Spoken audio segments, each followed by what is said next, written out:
وہ سنایا. وہ اس میں کسی بھی لگا لو قریب سیدھا بالکل سیدھا آواز جاتی ہے نا تو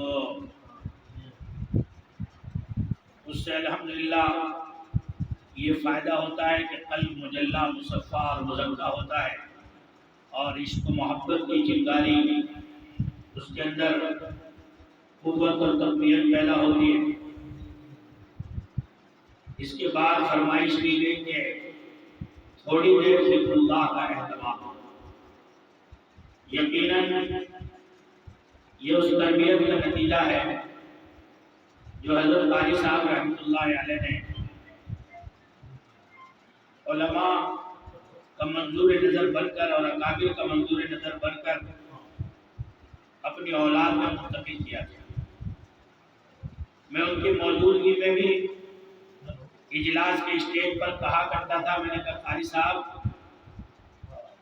واقعتاً آپ قلب سلیم کے حقدار ہیں. قرآن پاک نے فرمایا الا من اتى اللہ بقلب سلیم. ہمارے نزدیک وہی شخص معتبر ہوگا جو قلب سلیم لے کر کے آئے. اور قلب سلیم کی جہاں اور بہت سی علامات ہیں، ان میں سے علامہ ابن کثیر نے 3 بنیادی علامتوں کا تذکرہ فرمایا. الذی یخلو قلبہ عن العقائد الباطلہ. قلب سلیم اس آدمی کو نصیب ہوتا ہے جس کا دل عقائد باطلہ سے خالی ہو. نمبر 2 فرمایا الذی یخلو قلبہ عن الشہوات الباطلہ. نفسانی اور شیطانی خواہشات سے جس کا قلب پاک. اور تیسری بات جو بنیادی حضرت قاری صاحب نے جو سب سے عظیم دولت کمائی اپنے انتقال سے پہلے، جس کو آپ نے بیج ڈال دیا تھا اور اب وہ تناور درخت کی شکل میں تیار ہو کر الحمدللہ علماء کے لیے بھی، ائمہ کے لیے بھی، اور سماج کے دبے کچلے کمزور اور بےکس اور مجبور و مقہور لوگوں کے لیے بھی ایک گویا کہ مسیحا اور ہمدرد ملت بن کر کھڑا ہے. اور جو بنیادیں حضرت نے قائم کی تھی آج ماشاءاللہ وہ درخت جو ہے شجر ثمر آور بن چکا ہے، اور اس کے پھل اور فیوز جو ہیں وہ الحمدللہ بہت دور دور تک اس کی خوشبو محسوس کی جا رہی ہے. وہ بنیادی علامت جو قلب سلیم کی تیسری علامت ہے، علامہ ابن کثیر نے تفسیر ابن کثیر میں لکھا ہے الذی یرشد بنیہ الی الحق. جو اپنی اولاد کی صالح تربیت کرے. سمجھے حضرت؟ جی صالح تربیت. جس باپ کو یہ نصیب ہو جائے کہ وہ اپنی اولاد کی صالح تربیت کر دے اور وہ اپنے سامنے اپنی اولاد کو علم اور دین کا کام کرتے ہوئے اپنی آنکھوں سے دیکھ لے، وہ اس دنیا کا قلب سلیم کا حقدار ہے. یہ بات میں نے قاری صاحب کی موجودگی میں بھی بارہا اسٹیج پر کہی، اور وہ اس بات کو لے کر بڑے بھاوک ہو جاتے تھے، اور وہ یہ سمجھتے تھے کہ واقعتاً قرآن پاک جس بات کو کہہ رہا ہے اپنی محبت و مقبولیت کے لیے، ہمیں اس کی طرف راغب ہونا چاہیے. اسی وجہ سے انہوں نے اپنے 4 بچوں کی تربیت اور 4 بچوں کی جو تعلیم کا انتظام کیا وہ ایسی تعلیم تھی جو حقیقت میں آدمی کو ربانی بنا دیتی. ایک بات تو یہ میں ان کے اس عظیم کارنامے پر اس مبارک محفل میں حضرت قاری صاحب نور اللہ مرقدہ و برد اللہ مرجعہ کو دل کی گہرائیوں سے خراج عقیدت اور خراج تحسین پیش کرتا ہوں، اور ان ایسے باپ کو مثالی اور قابل تقلید باپ سمجھتا ہوں کہ ان کی زندگی سے ہمیں نصیحت لینی چاہیے کہ ان کا کام کتنا پرخلوص تھا کہ جس کام کی انہوں نے بنیاد ڈالی. عام طور سے ایسا ہوتا ہے مولانا نظام صاحب کہ باپ جس فکروں کا حامل ہوتا ہے وہ فکریں اسی کے ساتھ رخصت ہو جاتی ہیں. آپ بڑوں کی زندگی میں دیکھیے. لیکن میں قاری صاحب کو اس حیثیت سے محبت اور عقیدت اور اپنی قلبی ایک تعلق اور ان کے مقام اور ان کی عظمت کے پیش نظر بہت محبت سے دیکھتا ہوں. آج بھی ان کی محبت و عقیدت میرے قلب و رگ اور سما میں اس میں جامع سمائی ہوئی ہے کہ انہوں نے جس مشن کو اپنی زندگی میں شروع کیا تھا اس مشن کو اولاد نے ختم نہیں کیا، کمزور نہیں کیا، کمزور پڑنے نہیں دیا، بلکہ اس مشن کو مضبوط سے مضبوط اور منظم سے منظم طور سے اس کو جو ہے آگے بڑھانے کے لیے آج قاری صاحب کو وہ لوگ جو اس حیثیت سے جانتے تھے، جب ان کی اولاد کو اس حیثیت سے وہ دیکھتے ہوں گے تو یقیناً ان کے دل سے دعائیں نکلتی ہیں۔ اس لیے یہ پورا مجمع یقیناً آج ان کو ان کی اسی تحسینات کی نگاہوں سے دیکھ کر ان کو خراج عقیدت پیش کرتا ہے۔ دوسری میری بات کا ایک بات تھی میری حضرت قاری صاحب سے متعلق، اور دوسری بات اس وقت میرے بھائی کے درجے میں ہے اور بہت ہی مشفق اور محترم اور بہت ہی دلی محبت ہے، اور یہ اولاد کے لیے نجابت و سعادت اور شرافت کی مہر ہے کہ جو اولاد اپنے باپ کے اہل تعلق کو بھلائے نہیں بلکہ ان سے تعلق کو زندہ رکھے، یہ اس اولاد کے اعلیٰ رتبے کی وجہ ہے جی۔ والدین کی خدمت میں شامل۔ ہاں، 35 حقوق میں سے والدین کے، چاہے وہ زندہ ہوں یا اس دنیا سے چلے گئے ہوں، ان میں سے ایک حق یہ ہے کہ والدین کے جو اہل تعلق ہوں وہ اگر اس دنیا سے چلے جائیں تو ان کو اپنے سے دور نہیں کرنا چاہیے۔ اور اس پر میں ان کی کامیابی کے پیچھے جو راز پوشیدہ ہے وہ یہی ہے، ایک بات سنا کر اس کے بعد جس بات کا انہوں نے مطالبہ کیا ہے اس کے متعلق بھی ایک بات، اور اس کے بعد انشاءاللہ ذکر کریں گے۔ عرب دنیا میں ایک درزی گزرے ہیں، بہت نامور، بڑی علم و حکمت سے بھرپور درزی تھا۔ تو اس نے اپنے چھوٹے بیٹے سے یہ کہہ رکھا تھا کہ بیٹے جب تو ابتدائی قواعد عربی کو یاد کر لے گا اور تیرے استاد تجھے بہترین نمبرات سے پاس کر دیں گے تو میں تجھے زندگی گزارنے کے کچھ انمول گر بتاؤں گا۔ چنانچہ چھوٹا سا بچہ تھا، وہ امتحان دے کر کے آیا، اس کو بڑے اچھے نمبرات ملے، اور آ کر کے اس نے اپنی دکان پر کہا بابا بابا آج میں ابتدائی قواعد یاد کر کے اور امتحان دے کر اور بہترین نمبرات حاصل کر کے آیا ہوں، اور آپ نے بابا مجھ سے وعدہ کیا تھا کہ جب میں یہ قواعد یاد کر لوں گا تو آپ مجھے کچھ زندگی گزارنے کے گر اور کچھ حکمت اور نصیحت اور انمول باتیں بتائیں گے۔ تو بابا نے اس کے پیشانی کو چوما اور بہت محبت اور عقیدت کا اظہار کیا اپنے بچے سے، اور اس کو بڑی شاباش دی، اور اس کے بعد اس نے جو مطالبہ کیا تھا اس درس کو سمجھانے کے لیے درجی نے کہا اچھا جب تجھے کچھ گر یاد ہی کرنے ہیں تو ایک اہم گر آج بتاتا ہوں، لاؤ میری کینچی اٹھا کر کے دو۔ چنانچہ بیٹے نے کینچی اٹھا کر کے دی، اور باپ نے ایک بڑے کپڑے کو لیا اور اسے یہاں سے کاٹ، یہاں سے کاٹ، یہاں سے کاٹ، یہاں سے کاٹ، اس کا ٹکڑے ٹکڑے کر کے اور اس کو جو ہے ایک طرف ڈال دیا، اور وہ جو کینچی تھی اس کو جہاں جوتے نکالنے کی جگہ تھی وہاں پر اس کینچی کو پھینک دیا۔ اس کے بعد سوئی لی، سوئی میں دھاگا ڈالا، اور دھاگا ڈال کر وہ جو چھوٹے چھوٹے ٹکڑے بنے ہوئے تھے ان سارے ٹکڑوں کو اس نے سینا شروع کر دیا، اور جب سی کر کے اس کو ایک اچھا آکار اور اچھی شکل دے دی، اس کے بعد اس سوئی میں سے دھاگا نکالا، سوئی کو یہاں اپنی پگڑی میں لگا لیا، اور وہ جو دھاگے کا ریل تھا اس کو جو ہے جیب میں ڈال دیا۔ تو یہ ساری نقل و حرکت جو ہے بیٹا دیکھ رہا تھا۔ تو بیٹے نے سوال کیا ابا یہ اتنا قیمتی آپ کا اوزار ہے کینچی، اسی سے آپ کی ساری دکان چلتی ہے، اور اسی سے آپ مختلف ڈیزائن اور مختلف انداز کے کپڑے جو ہے وہ تیار کرتے ہیں، اور آپ نے جو ہے اس کو اٹھا کر کے جو ہے جوتوں کی جگہ پر اس کو پھینک دیا، اور جو باریک سی سوئی ہے اس کو اٹھا کر کے آپ نے اپنی پگڑی میں سر کے تاج کی جگہ لگایا، اور جو ریل ہے اس کو آپ نے جیب میں ڈال لیا۔ بابا اس کی کیا حکمت ہے اور آپ اس سے مجھے کیا سمجھانا چاہتے ہیں؟ تو اس وقت میں جو بابا نے بات سمجھائی ہے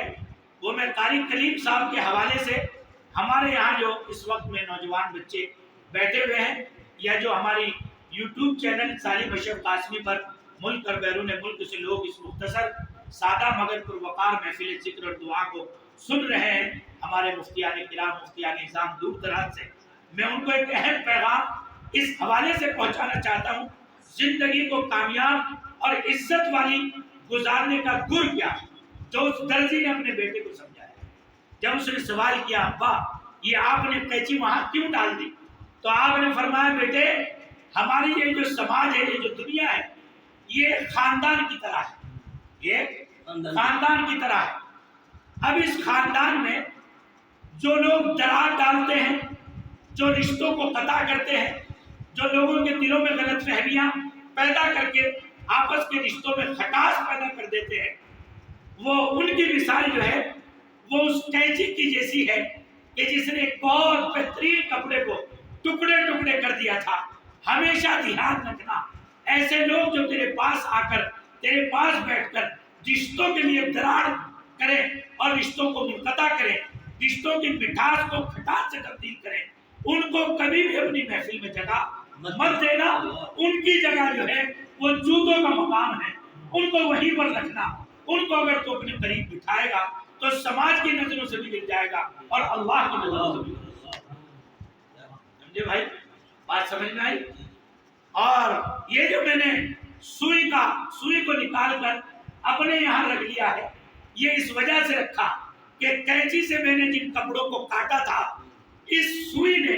جو ہے ان کو سلنے کا کام اور ان کو جوڑنے کا کام اور اس کو کپڑے کو عزت اور احترام کی نگاہ سے دوبارہ دیکھے جانے کا کام جو ہے اس نے کیا ہے۔ اس لیے میں نے اس کو جو ہے سر کا تاج بنا کر رکھ لیا۔ اب تیری زندگی میں جو ایسے لوگ آئے جو تجھے سماج سے جوڑنے کا کام کریں اور سماج کو تیرے سے جوڑنے کا کام کریں اور لوگوں کو تجھ سے قریب کرنے کا اور تجھے لوگوں سے قریب کرنے کا کام کریں، انہیں اپنے سر پہ بٹھا کے رکھنا اور انہیں حد سے زیادہ عزت دینا، تو پھر دنیا میں تیرا مقام بلند ہو جائے گا۔ اور میں نے جو ریل جو ہے اپنی جیب میں رکھا ہے، اس کا ریزن یہ ہے کہ جب تو کوئی تحریک چلاوے تو ہمیشہ یہ دھیان رکھنا کون تیرے مخلص ہیں، کون تیرا سہارا بن سکتے ہیں، کون تیرے کام کو آگے بڑھا سکتے ہیں، کون تیری آواز میں قوت پیدا کر سکتے ہیں۔ تو ان لوگوں کو کبھی بھی اپنے ہاتھ تلے سے دور مت جانے دینا، انہیں اپنی جیب میں رکھنا، اپنے قریب رکھنا، تاکہ زمانے میں جب بھی کوئی تیرے اوپر کوئی حال آئے تو کبھی تو اکیلا دکھائی نہ دے، بلکہ چاروں طرف تیرے ہمدرد و غمگسار اور تیرے حامی اور ناصر کھڑے ہوں۔ اس لیے بھائی، میں حضرت قاری صاحب کو گزرے ہوئے بہرحال ایک زمانہ گزر گیا، لیکن ان کی حسین یادوں کی خوشبو اور ان کا اسی گھر پر ایک سے ایک بڑے سے بڑے اپنے وقت کے ہندوستان کے جید علماء کا استقبال اور احترام اور جو دسترخوان کی وسعتیں حضرت قاری صاحب کے موجودگی میں ہم نے اپنی آنکھوں سے دیکھی، وہی ماشاءاللہ اسی قدر و منزلت کے ساتھ اور اسی خشوع اور خضوع اور اسی وقار اور خلوص کے ساتھ الحمدللہ وہ عمل زندہ ہے۔ میں سمجھتا ہوں کہ حضرت قاری صاحب یہاں سے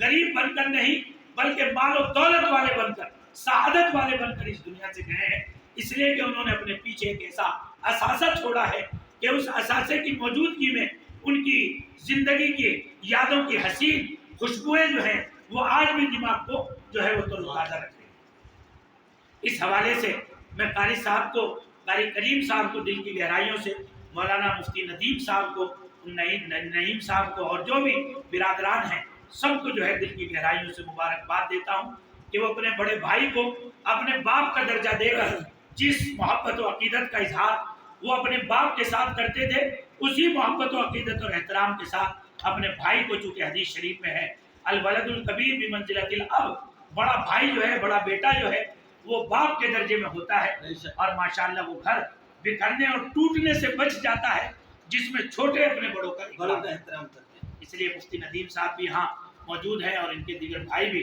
میں ان سے بس میں عمر میں اور اپنے علم میں، عمل میں تو اتنا بڑا نہیں، لیکن ان کے والد سے جو میرا تعلق تھا، خدا قسم وہ ہنس کے بڑے بے تکلف انسان تھے۔ میں یوں کہہ دیا ایک مرتبہ، میں نے کہا حضرت دارالعلوم دیوبند سے مفتی اعظم حبیب الرحمان صاحب کو بھی مدعو کر دوں جلسے میں؟ وہ جملہ آج تک میرے یاد ہے۔ تو یوں فرمایا، ارے بھائی مولوی سالم، ہمارے لیے تو شیخ تو ہی ہے، اللہ ہمارے لیے تو شیخ تو ہی ہے، بس تو آ جانا، ہم تمہارے لیے شیخ بھی آ گئے، مفتی صاحب بھی آ گئے۔ یعنی ان کی سب سے بڑی خوبی یہ تھی کہ وہ جسے چاہتے تھے نا، وہ منافقت سے نہیں چاہتے تھے، جسے چاہتے تھے دل سے چاہتے تھے، ہے جی۔ اور بھائی میں ان بچوں کے لیے، بہرحال میری عمر ان سے کافی بڑی ہے، میں آج ان کے لیے بالکل آدھی رات بھی اسی محبت و عقیدت کے ساتھ کھڑا ہوا ہوں کہ جس محبت و عقیدت کے ساتھ ان کے والد مجھ سے محبت کرتے تھے اور میں ان سے محبت کرتا تھا، اللہ ان کو کروڑوں رحمت برسائے ان کے قبر پر، ان کی والدہ پر اور ان کی قبر پر، اور ان کو جوار رحمت اور جنان رحمت میں جگہ عطا فرمائے۔ بس میری گفتگو کا دوسرا حصہ جناب قاری کریم صاحب اور ان کے برادران سے متعلق تھا۔ میں ان کے بھائیوں سے بھی یہی کہوں گا کہ بھائی کا جو مشن ہے، جو والد صاحب کا مشن تھا، بھائی والد صاحب کے مشن کو آگے بڑھا رہے ہیں، آپ بھائی کے مشن کے معاون و مددگار بن جائیے، تاکہ آپ کی روح اور آپ کے والد گرامی اور والدہ گرامیہ کی روح کو اس سماج اور دنیا کی طرف سے سچا خراج عقیدت ملتا رہے اور ان کی قبر پر کروڑوں رحمتیں برستی رہے۔ اور میں تو ان کے لیے دعا کرتا ہوں، الہی للہ جو کوئی اس قبر سے گزرا کرے، للہ جو کوئی اس قبر سے گزرا کرے، للہ اس قبر پر فاتحہ پڑھ جایا کرے، سمجھے جی؟ الہی اس قبر پر ہو تیرا لطف امین، یہ دن رات دعائیں ہیں۔ اللہ تبارک و تعالیٰ ان کو اس مقام پر جو ہے بہتر جوار رحمت اور جنان رحمت میں جگہ عطا فرمائے۔ دوسری بات بھائی، تیسری بات جو اس مجلس سے متعلق ہے، قاری صاحب نے فرمایا کہ کچھ تھوڑی دیر چند منٹ جو ہے ذکر ہو جائے، تو بس اتنا ہی کہنا چاہوں گا کہ اس کائنات کی روح اور تڑپتے سسکتے کراہتے اس شاخ کے دلوں کی جو قرار ہے وہ اللہ کی یاد ہے، اور عصیان اور طغیان اور ظلمتوں میں اگر کوئی چیز اندھیرے سے روشنی کر سکتی ہے اور روشنی اور بلند مینار کا کام کر سکتی ہے، تو ہدایت کا، تو وہ اللہ کا ذکر اور اس کی یاد